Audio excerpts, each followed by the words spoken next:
নমস্কাৰ ৰাইজ, আজি ৰাতিপুৱা উঠিয়ে আহিলোঁ কলেজলৈ বুলি।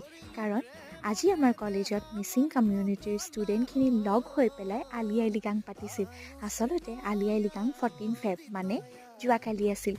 যোৱাকালি যিহেতুকে সৰস্বতী পূজাও আছিল আৰু সেইবাবে আলি আই লিগাং পষ্টপন কৰি আজি পতা হৈছিল। কলেজ এখনত এনেকুৱা অনুষ্ঠানবোৰ হৈ থাকিলে সঁচাই ভাল লাগে, নহয় জানো? আৰু ছোৱালীবিলাকক ট্ৰেডিশ্যনেল ড্ৰেছত দেখিলেতো আৰু ভাল লাগে। সেইবাবে ভাবিলোঁ ভিডিঅ'ৰ যোগেদি মোমেণ্টবোৰ কেপচাৰ কৰি থওঁ।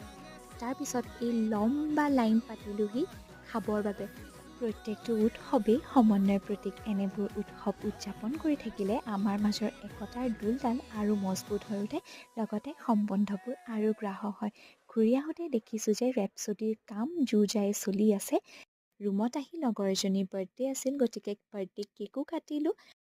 ৰ'ব ৰাইজ, বস্তু এটা দেখাব থাকিল নহয়। ৰেপছডি বুলি ফ্ৰী টি শ্বাৰ্ট এটা পাইছোঁ। আজিলৈ ইমানেই আছিল।